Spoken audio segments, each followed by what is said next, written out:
குமரனும் வந்து விஜய் கூட வந்து ஹாஸ்பிட்டல் இருக்கிறதுனால கங்கா வந்து காவேரி கூடயே அவங்க ரூம்லேயே தங்கிடுறாங்க.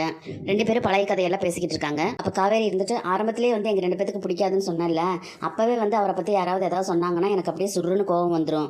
ஆனால் ஏன் அப்படின்னு சொல்லிட்டு எனக்கு தெரியாமல் தான் இருந்துச்சு. அதேமாதிரி அவர்கிட்ட வந்து என்னை பற்றி யாராவது தப்பாக சொன்னாங்கன்னா அவரும் அதே மாதிரி தான் ரியாக்ட் பண்ணிட்டு இருந்தாரு. அதுக்கப்புறம் தான் வந்து எனக்கு புரிஞ்சுது, ஏதோ நம்ம 2 பேத்துக்குள்ள வந்து மேஜிக்காக ஏதோ நடக்குது அப்படின்னு சொல்லிட்டு சொல்கிறாங்க. கங்கா வந்து ஓ அப்படியா அப்படின்னு சொல்லி கேட்டுக்கிட்டு இருக்காங்க. அதுக்கப்புறம் அவரை வந்து நான் நிறைய விதத்தில் டெஸ்ட் எல்லாம் பண்ணி பார்த்துருக்கேன், அவரும் என் மேலே வந்து ரொம்ப லவ்வாக இருக்காருன்னு சொல்லிட்டு நானும் தெரிஞ்சுக்கிட்டேன் அப்படின்னு சொல்லிட்டு சிரிச்சுட்டே சொல்கிறாங்க. 2 பேரும் சிரிச்சுட்டு அப்படியே பேசிக்கிட்டு உட்காந்துட்டு இருக்காங்க. காவேரி வந்து ஃபோனை வந்து ரூமில் எடுத்துகிட்டு வராமல் ஹால்லேயே வச்சுட்டு இருக்காங்க. காவேரி சொன்னதெல்லாம் கேட்டுட்டு கங்கா பயங்கரமாக சிரிக்கிறாங்க. நீ இந்த மாதிரி சிரிச்சுக்கிட்டே இருந்தேன்னா நான் அப்புறம் எதுவுமே சொல்ல மாட்டேன் அப்படின்னு சொல்லிட்டு காவேரி சொல்கிறாங்க. சரி சரி நான் சிரிக்க மாட்டேன் சொல்லு அப்படின்னு சொல்லிட்டு சொல்கிறாங்க. நான் எப்படி அவரை டெஸ்ட் பண்ணணும் அதே மாதிரி அவரும் என்ன டெஸ்ட் பண்ணிட்டு இருந்திருக்காருக்கா அப்படின்னு சொல்லிட்டு சொல்கிறாங்க. என்னடி சொல்கிறேன் அப்படிங்கும்போது ஆமாம், நான் வந்து அவர் சொல்கிறதெல்லாம் கேட்காம அவரை எதிர்த்து பேசுவேன், அதுக்கப்புறமா வந்து அவர் சொன்னதை எல்லாம் கரெக்டாக செஞ்சு வச்சிருவேன். அப்படியெல்லாம் பண்ணால் யார் நம்புவாங்க, அதனால் அவரும் அதை வச்சு என்னை கண்டுபிடிச்சிட்டாரு அப்படின்னு சொல்கிறாங்க. அப்படி அவர் சொன்னது என்னதான் நீ செஞ்ச அப்படின்னு சொல்லிட்டு கங்கா கேட்குறாங்க. அந்த மாதிரி நிறையா இருக்குதுக்கா அப்படின்னு சொல்லிட்டு காவேரி சொல்லவும், சரி ஏதாவது ஒன்று சொல்லேண்டி அப்படின்னு சொல்லி கேட்குறாங்க. ஓ அது வந்துக்கா அப்படின்னு சொல்லிட்டு நான் வந்து எப்போ பசங்க மாதிரி நடக்கிறேன்னு சொல்லிட்டு அம்மா சொல்லுவேன் அப்படின்னு சொல்லிட்டு காவேரி சொல்லவும், ஆமாம் நானும் தான் சொல்லுவேன் அப்படின்னு சொல்லிட்டு கங்கா சொல்கிறாங்க. அதுதான் சொல்கிறேன் அப்படின்னு சொல்லி காவேரி சொல்லவும், நீ பசங்க மாதிரி நடக்கிற அப்படின்னு சொல்லி நாங்கள் சொன்னதை கேட்ட உடனே வேணும்னே வந்து நீ வந்து ஸ்பீடாக அந்த மாதிரியே தான் நடந்து காமிச்சு திமிரு பண்ணுவேன் அப்படின்னு சொல்லிட்டு கங்கா சொல்கிறாங்க. அதை கேட்ட உடனே ஆமாக்கா அதே தான் அப்படின்னு சொல்லிட்டு காவேரி ஆரம்பிக்கிறாங்க. நீங்கள் எல்லோரும் சொன்ன மாதிரியே வந்து அவரும் என்னை வந்து நீ ஆம்பளை மாதிரி நடக்கிற அப்படின்னு சொல்லிட்டு கிண்டல் பண்ணார் பயங்கரமா அப்படின்னு சொல்கிறாங்க. நிஜமாவா சொல்கிறேன் அப்படின்னு சொல்லிட்டு கங்கா கேட்கும். ஆமாம், அதனால் வேணும்னே அதே மாதிரி தான் நான் பண்ணுவேன், அப்படி தான் பண்ணுவேன் அப்படின்னு சொல்லி நான் சொன்னேன். ஆனால் யாரும் இல்லாத போது வீட்டுக்குள்ளே வந்து நான் நளினமாக பொம்பளைக்கு எப்படி நடக்கணுமோ அந்த மாதிரி நான் நடந்து பார்த்துட்டு இருந்தேன். ஆனால் அதை வந்து விஜய் பார்த்துட்டாரு அப்படின்னு சொல்லிட்டு காவேரி சொல்கிறாங்க. அதை கேட்ட உடனே கங்கா வந்து பயங்கரமாக சிரிக்கிறாங்க. ஓ அப்படின்னா அதனால தான் வந்து இப்போல்லாம் நடையெல்லாம் கொஞ்சம் மாறி இருக்குதா அப்படின்னு சொல்லிட்டு கங்கா கேட்குறாங்க. ஆமாக்கா அப்படின்னு சொல்லிட்டு காவேரி சொல்கிறாங்க. 2 பேரும் பயங்கரமாக சிரிச்சுக்கிட்டு இருக்காங்க. அவங்க அப்படியே பேசிகிட்டே தூங்கிடுறாங்க. காலையில் விடிஞ்சிருது. ஆனால் ஃபோன் வந்து இன்னும் அந்த டைனிங் ஹால்லேயே தான் இருக்குது. காஃபி போடுறதுக்காக ராகினி வராங்க. காஃபி போட்டு வந்து டைனிங் ஹாலில் உட்காந்துட்டு என்ன இவன் இந்த ஃபோனை இங்கே வச்சுட்டே வந்து எங்கேயோ போயிட்டா, விஜய் கிட்ட பேச முடியாதா அப்படின்னு சொல்லிட்டு எங்கிட்டு இருக்கிறவோ எந்நேரம் பாரு கையில் ஃபோனை வச்சுட்டு இருப்பான்னு பார்த்தா ஃபோனை இங்கே வச்சு போட்டு எங்கே போய் சுற்றிக்கிட்டு இருக்கா அப்படின்னு சொல்லிட்டு நினச்சிட்டு உட்காந்துட்டு இருக்காங்க. சரி சரி இவ வந்து இந்த மாதிரி ஃபோனை வச்சுட்டு போகிறது நமக்கு ஒரு விதத்தில் நல்லது தான், நம்ம போடுற எஃபர்ட் வேஸ்ட்டாக போகிறது இல்லை அப்படின்னு சொல்லிட்டு இதை வச்சே வந்து அந்த காவேரியை வந்து சுத்தலில் விடணும் நம்ம அப்படின்னு சொல்லி யோசிச்சுட்டு இருக்காங்க. அப்படியே ஃபோன் எடுத்து பார்க்குறாங்க. ஆன் பண்ணதுக்கு அப்புறம் பார்த்தா ஓ நைட்டு விஜய் கிட்ட இருந்து கால் வந்திருக்குதா, அதை கூட எடுக்காமல் என்ன பண்ணிக்கிட்டு இருந்தா, இதுவும் நமக்கு நல்லதா அப்படின்னு சொல்லிட்டு ஓகே டெலிட் ஓகே விஜய் எங்க அப்படின்னு சொல்லி தொலாவிட்டே நம்பரை எடுத்து அப்படியே வந்து அந்த கால் ஹிஸ்ட்ரி வந்து அப்படியே டெலிட் பண்ணி விட்டுறாங்க. டெலிட் பண்ணி முடிச்சுட்டு அந்த ஃபோனை எடுத்துகிட்டு நக்கலாக பார்த்துட்டு, காவேரி உன்னை பொறுத்த வரைக்கும் இந்த விஜய் வந்து உனக்கு காலும் பண்ணலை, நீ வந்து அவருக்கு ஒரு பொருட்டே இல்லை அப்படின்னு சொல்லிட்டு நீ நினைக்கணும் அப்படின்னு சொல்லி நினச்சிட்டு சந்தோஷப்பட்டுட்டு இருக்காங்க. ராகினி எந்திரிச்சு அந்த பக்கம் போனதுக்கப்புறம் தூங்கி எந்திரிச்சிட்டு காவேரி வந்து கீழே வர்றாங்க. நேராக கிச்சனுக்கு தான் வராங்க. கிச்சனுக்குள்ளே போகிறதுக்காக வந்தவங்க திரும்பி சடனாக டைனிங் டேபிளில் பார்த்துட்டு ஐயோ ஃபோனை இப்படி நம்ம மறந்து இங்கேயே வச்சுட்டுமே அப்படின்னு சொல்லிட்டு வந்து ஃபோன் எடுக்கிறதுக்கு வராங்க.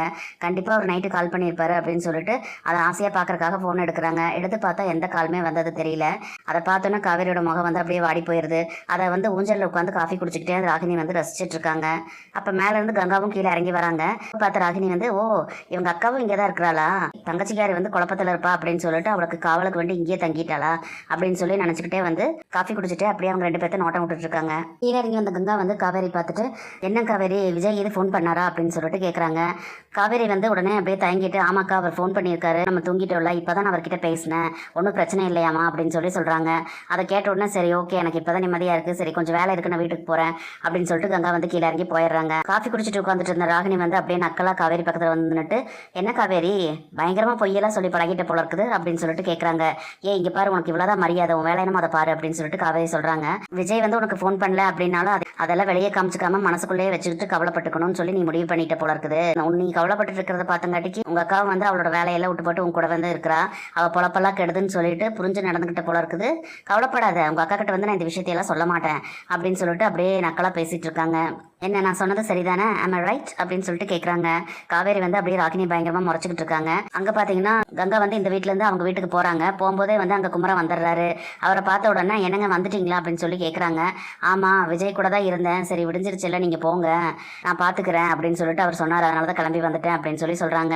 அந்த பொண்ணு நல்லா இருக்குதா இப்போ அப்படின்னு சொல்லிட்டு கங்கா கேட்குறாங்க. டாக்டர் பார்த்துக்கிட்டு இருக்காங்க, 2 நாளைக்கு இருக்கணும்னு சொல்லியிருக்காங்க அப்படின்னு சொல்லிட்டு குமரன் சொல்கிறாரு. சரி காவேரி எப்படி இருக்கா அப்படின்னு சொல்லிட்டு குமரன் கேட்கவும் பரவாயில்ல போகல, நைட்டு ஃபுல்லாக நாங்கள் 2 பேரும் பேசிக்கிட்டு தான் இருந்தோம். அதனால தான் வந்து கொஞ்சமாவது ஓரளவுக்கு இதாக இருந்தது, அதனால நான் அப்படியே தூங்கிட்டேன் அங்கேயே அப்படின்னு சொல்கிறாங்க. இப்போ தான் வந்து விஜய் ஃபோன் பண்ணி பேசுனதா காவேரி சொன்னா, அதனால தான் எனக்கும் இப்போ நிம்மதியாக இருக்குது அப்படின்னு சொல்லிட்டு கங்கா சொல்கிறாங்க. உடனே குமரன் இருந்துட்டு ஆமாம் நைட்டெல்லாம் 2-3 தடவை ட்ரை பண்ணாரு, ஆனால் கால் போகலை, எடுக்கல அப்படிங்கிற மாதிரி விஜய் சொல்லிட்டு இருந்தாரு அப்படின்னு சொல்லிட்டு குமரன் சொல்லவும் ஆமாம்மா அந்த கால் பார்த்துட்டு தான் இப்போ தான் வந்து ஃபோன் பண்ணி பேசுனதா காவேரி சொன்னா அப்படின்னு சொல்லிட்டு கங்கா சொல்கிறாங்க. ஓ அப்படிதான் போல இருக்கு அப்படின்னு சொல்லி நினச்சிக்கிறாரு குமரனும்.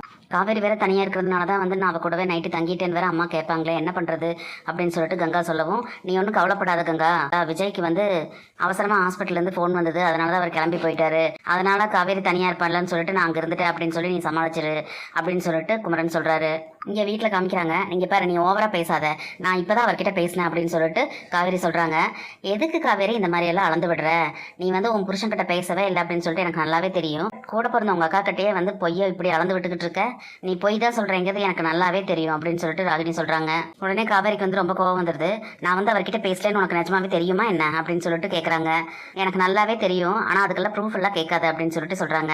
உனக்கு எப்படி தெரியும் அப்படின்னு சொல்லிட்டு காவேரி கேட்கும். அதான் சொல்லுவாங்களே மொசை பிடிக்கிற எதுக்கோ மூஞ்சியை பார்த்தாவே தெரியும்னு சொல்லிட்டு, அப்படிதான் அப்படின்னு சொல்லிட்டு திமிரா பேசுகிறாங்க ராகினி. இங்கே குமரன் வந்து ஒன்றும் பிரச்சனை இல்லை, நேற்று வந்து இந்த நிவின் பையன் வேற எனக்கு ஃபோன் பண்ணான், அவன் வேற ஒரு அப்செட்டில் இருந்ததா சொன்னான் இந்த யமுனா பண்ண வேலைனால, அதனால அந்த நிவினையும் கூப்பிட்டுட்டு தான் நான் ஹாஸ்பிட்டல் போனேன் அப்படின்னு சொல்லிட்டு சொல்கிறாரு. அதை கேட்டோன்னே கங்கா இருந்துட்டு எது நிவினை எதுக்கு அங்கே கூட்டிகிட்டு போனீங்க அப்படின்னு சொல்லிட்டு கேட்குறாங்க. இல்லை நான் சும்மா தான் அவனை கூட்டிகிட்டு போனேன், நம்ம தான் அதை வந்து தப்பாக நினச்சிட்டு இருக்கோம் விஜய் பற்றி, ஆனால் விஜய் வந்து அந்த மாதிரியெல்லாம் கிடையாது, நம்ம தான் தேவையில்லாமையெல்லாம் அதை இதையும் நினச்சி கவலைப்பட்டுக்கிட்டு இருக்கோம், அவர் எப்படா வீட்டுக்கு வருவோன்னு சொல்லி தான் கவலைப்பட்டுக்கிட்டு இருக்காரு, அங்கே வேலை முடிச்சுன்னு அவர் கிளம்பி வந்துடுவார், நீங்கள் கவலைப்படாத, நீ காவேரி கிட்டையும் சொல்லு அப்படின்னு சொல்லிட்டு குமரன் சொல்கிறாரு. நான் உறுதியாக ஒன்று சொல்கிறேங்க, விஜய் வந்து காவேரி மேலே உயிரையே வச்சிருக்காரு, நம்ம இதை பற்றி எந்த கவலையும் பட தேவையில்லை, இந்த வெண்ணிலாவோட விஷயமெல்லாம் ஒரு விஷயமே இல்லை, அந்த பொண்ணுக்கு குணமாகணும் அப்படிங்கிறது மட்டும்தான் வந்து விஜயோட எண்ணமாக இருக்கே தவிர வேற எந்த இதுவுமே இல்லை அப்படின்னு சொல்லிட்டு குமரன் சொல்கிறாரு. அதை கேட்ட கங்கா வந்து அப்படியே குழப்பமா நிஜமாக தான் சொல்கிறீங்களா அப்படின்னு சொல்லிட்டு கேட்குறாங்க. நீ என்னெல்லாம் நடக்க போகுதுன்னு சொல்லிட்டு நம்ம பொறுத்து வந்து பார்க்கலாம் ஃப்ரெண்ட்ஸ். நம்ம வீடியோ பிடிச்சிருந்தா லைக் பண்ணி சப்ஸ்கிரைப் பண்ணுங்கள். தேங்க்யூ.